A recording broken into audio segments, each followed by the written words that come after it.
कक्षा 11 की अपन गणित पढ़ रहे थे। इसमें प्रश्नावली 1.2 तक कर लिया था अपने। आज प्रश्नावली 1.3 एनसीईआरटी बुक से पढ़ रहे हैं अपन। देखो सभी भाई बहनों को प्रणाम। उप समुच्चय सबसेट। यदि समुच्चय ए का प्रत्येक अवयव समुच्चय बी का भी एक अवयव है तो अपन कह सकते हैं उसे ए बी का उप समुच्चय होगा। क्या कर सकते हैं उसको? ए बी का उप समुच्चय होगा। जैसे देखो इसको अपन दर्शाएंगे ए सबसेट बी से। यदि ए बी का एक उप समुच्चय नहीं है तो इसको अपन दर्शाएंगे ए नॉट सबसेट बी। ठीक है, मतलब ए का प्रत्येक अवयव समुच्चय बी का भी एक अवयव होगा या होना चाहिए। और अगर ए सबसेट बी हो और बी सबसेट ए हो, यानी ए में बी हो और बी में ए हो, तो एम्प्लाइज ए इक्वल बी हो जाएगा। मतलब ए में बी है और बी में ए है, मतलब ए और बी के अवयव क्या है? समान है, तो उसको समान समुच्चय भी कहेंगे। अपना कल पढ़ा था समान समुच्चय। ठीक उसी प्रकार अब अगली डेफिनेशन है, परिभाषा निकल सकता है, निष्कर्ष निकलता है कि प्रत्येक समुच्चय स्वयं का ही उपसमुच्चय होता है। मतलब ए सबसेट है, ए भी स्वयं ए का ही उपसमुच्चय है, मतलब ए में है ही सही। और फाई रिक्त समुच्चय भी ए का उपसमुच्चय होता है। ठीक है, अब इसको कुछ उदाहरण से समझते हैं।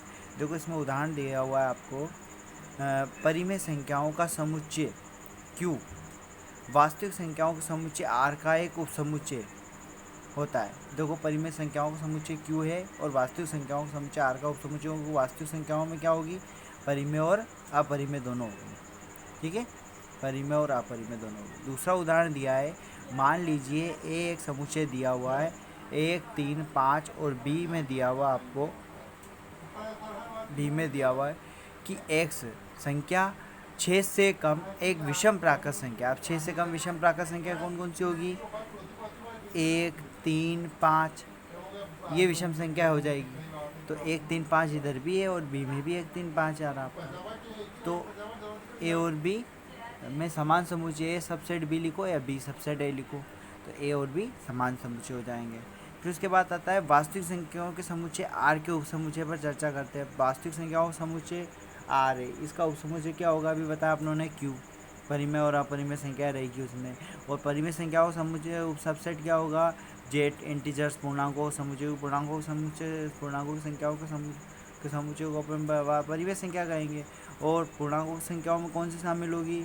नेचुरल नंबर प्राकृत संख्या है, तो नेचुरल नंबर सबसेट होगा जेड का, और जेड इंटीजर सबसेट होगा परिमेय संख्या क्यू का, और परिमेय संख्या क्यू वास्तविक संख्या आर का समुच्चय होगा। इस प्रकार ये सारे आर के उपसमुच्चय होगा। ठीक है, इसके बाद आती है अगली डेफिनेशन अंतराल की। अंतराल क्या है? देखो अंतराल आर के उपसमुच्चय के रूप में लेते हैं अपन। जैसे यहाँ पर ए और बी दो अवयव दे रखे हैं जिनका बिलोंग्स टू आर, आर में है ये। यहाँ पर शर्त दे रखी है पहली आपको कि ए लेस देन बी, तब वास्तविक संख्याओं का समुच्चय क्या पढ़ा जाएगा इसको? वाई। और वाई में जो अवयव होगा वो ए से तो ग्रेटर होगा और बी से लेस होगा। इसको अपन एक विवर्त अंतराल कहेंगे। क्या कहेंगे? विवर्त अंतराल। मतलब ए और बी के मध्य इसमें सारे अवयव होंगे, ए और बी नहीं रहेगा पर ए और बी के सारे अवयव होंगे। देखो यहाँ पे लिखा हुआ है इसकी डेफिनेशन में कि ए और बी के बीच स्थित सभी बिंदु इस अंतराल में होते हैं, परंतु स्वयं ए और बी इस अंतराल में नहीं होते, तो इसे अपन क्या कहेंगे? खुला या विवर्त अंतराल कहेंगे। इसके बाद आता है आपका दूसरा अंतराल। देखो दूसरा अंतराल है आपका, इसमें बताता हूँ मैं आपको, वह अंतराल जिसमें अंत्य बिंदु यानी अंतिम बिंदु भी होते शामिल होते हैं। समवर्त या बंद अंतराल, इसको प्रतीक कैपिटल मतलब बड़े कोष्ठक में दर्शाते हैं, उसको छोटे कोष्ठक में दर्शाते हैं। ठीक है, तो इसको ऐसे दर्शा रखा आप लोगों ने, ए कोमा बी और एक्स ए लेस देन इक्वल ए लेस देन इक्वल एक्स और एक्स लेस देन बी, मतलब एक से बड़ा है एक्स और बी से छोटा और बराबर भी उसके। तो इसमें ए और बी भी अंतर्विष्ट हो गए, मतलब ए और बी भी शामिल हो गए, और बी के बीच में जो अंतराल में जो सदस्य आएंगे वो तो रहेंगे सही, पर ए और बी भी स्वयं भी रहेंगे इसमें। यह स्मॉल ए और स्मॉल बी आना चाहिए, वो गलती से लिखा गया आपका स्मॉल बी। ठीक है, दोनों हो गए। फिर तीसरा अंतराल है ऐसा अंतराल जो एक अंत्य बिंदु पर बंद हो, मतलब इधर ए पे तो बंद हो रहा हो, देखो एक अंत्य बिंदु पर बंद हो रहा है और दूसरे पर खुला है, इधर खुला हुआ है, ये तो पेक है। तो इसको बड़ा कोष्टक इधर बंद है तो इधर ये हो जाएगा आपका क्लोज इंटरवल, मतलब बड़ा कोष्टक में ए और ओपन इंटरवल में बी।